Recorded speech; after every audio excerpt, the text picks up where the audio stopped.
Hello friends, तो आज हम क्लास 11th के चैप्टर सप्लाई में आगे बढ़ेंगे। तो क्या है इसका लॉ ऑफ सप्लाई हमने आज पढ़ना है।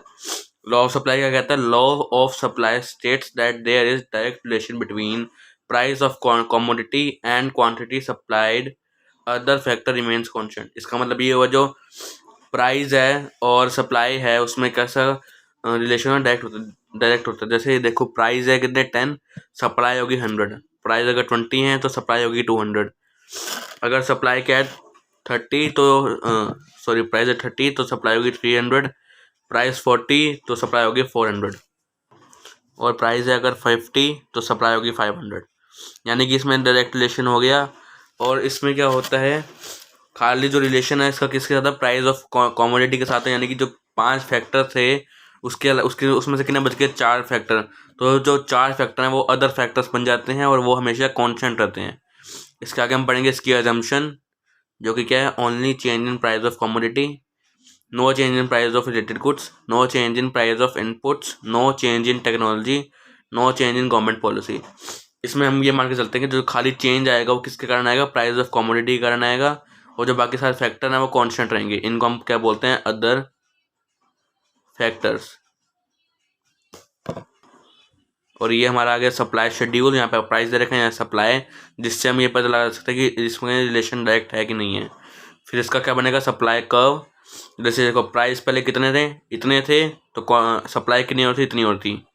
अगर सप्लाई इतने बड़े, सप्लाई अगर बढ़ गई तो पॉइंट कहाँ आ जाएगा? यहाँ पे और यहाँ पे आ जाएगा। यानी कि जो सप्लाई कैसे कितनी बढ़ेगी? ओपी, पहले ओपी थी, पहले यहाँ पे ओपी प्राइस था और सप्लाई कितनी थी? O Q.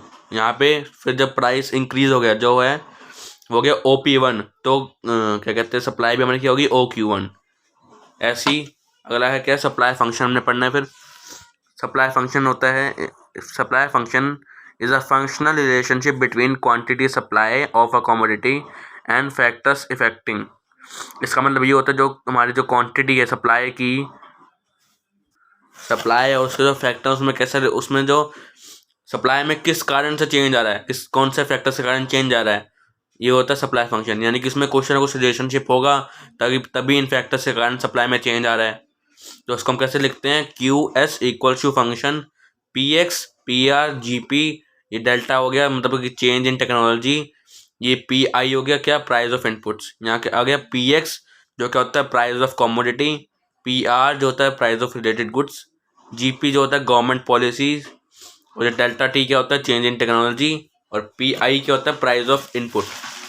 तो आगे हम क्या पढ़ेंगे? एक क्वेश्चन करेंगे जो क्या है, differentiate between change in quantity supply and change in supply. अब जो चेंज इन क्वांटिटी सप्लाई है वो क्या होता है? जब भी सप्लाई में प्राइस ऑफ कमोडिटी के कारण चेंज आता है तो उसको हम क्या कहते हैं? Change in quantity supply. ऐसे जब भी सप्लाई में चेंज आता है अदर फैक्टर्स के कारण, जो 4 फैक्टर्स रह गए थे उनके कारण जो भी चेंज आता है तो उसको हम बोलते हैं चेंज इन सप्लाई। यहाँ पे चेंज इन क्वांटिटी सप्लाई में क्या होता है? अदर फैक्टर्स कौन क्या रहते हैं? इस पर कॉन्स्टेंट रहते हैं, क्योंकि इसमें खाली हम क्या मान चलते हैं जो चेंज आ रहा है खाली प्राइस के कारण आ रहा है, तो उसमें जो अदर फैक्टर्स क्या हो गया? कॉन्स्टेंट रहेंगे। और इसमें क्या आ जाएगा? इसमें खाली हम जो है प्राइस कॉन्स्टेंट रहेगा, जो भी चेंज आएगा वो किसके कारण आएगा? अदर फैक्टर्स के कारण। यहाँ पे जो है जब भी सप्लाई क्या होगी? इंक्रीज होगी। किसके कारण होगी इंक्रीज? जब भी प्राइस ऑफ कमोडिटी अगर इंक्रीज होते हैं तो सप्लाई उसके कारण बढ़ती है, तो उसको हम क्या कहते हैं? Expansion in supply. और यहाँ पे जब भी सप्लाई बढ़ती है किसके कारण? अदर फैक्टर्स अगर इंक्रीज होते हैं उसके कारण अगर सप्लाई बढ़ती है तो उसको हम कहते हैं इंक्रीज इन सप्लाई। यहाँ पे जब भी क्वांटिटी सप्लाई डिक्रीज होती है due to decrease in price of commodity, यानी कि जब भी प्राइस ऑफ कमोडिटी के जो प्राइस हैं वो कम होते हैं तो सप्लाई भी उससे कम हो जाती है, उसको हम कहते हैं कॉन्ट्रैक्शन इन सप्लाई। और यहाँ पे जब भी सप्लाई डिक्रीज होती है अदर फैक्टर्स के कारण, जब अदर फैक्टर डिक्रीज होते हैं और सप्लाई भी तभी डिक्रीज हो जाती है, तो यहाँ पे हम कहते हैं डिक्रीज इन सप्लाई। इसके अब आगे हम बनाएंगे हम सप्लाई कर्व। तो यहाँ पे जब प्राइस है, यहाँ पे क्वांटिटी है। यहाँ पे जब हमारा क्या था? प्राइस POP था और सप्लाई करी OQ। जब हमारी क्या होगी?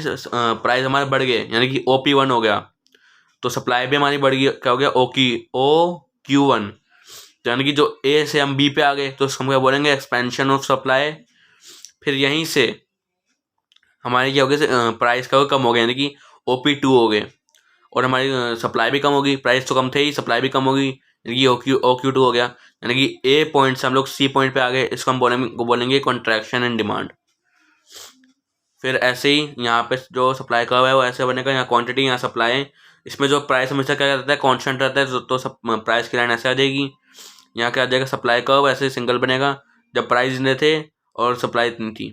जब हमारी क्या होगी, अदर फैक्टर से करंट सप्लाई जो बढ़ती है, तो हम ऐसे आ जाएगा, मतलब अपने राइट वर्ड शिफ्ट हो जाएगा, यानी कि क्या हो जाएगा, OQ1 हो जाएगा, OQ से OQ1 हो जाएगा, तो अदर फैक्टर से कारण चेंज आ गया। ऐसे ही अगर क्या हो गया, OQ से OQ2 आ गया, यानी कि डिक्रीज हो रहा है, तो ये लेफ्ट वर्ड शिफ्ट आ जाएगा। जब भी राइट वर्ड शिफ्ट आएगा तो इंक्रीज होगी सप्लाई, जब भी लेफ्ट वर्ड शिफ्ट जाएगा तो डिक्रीज होगी सप्लाई। तो यहाँ पर हमारी वीडियो का एंड होता है। आई होप कि आप लोगों को समझ में आया होगा।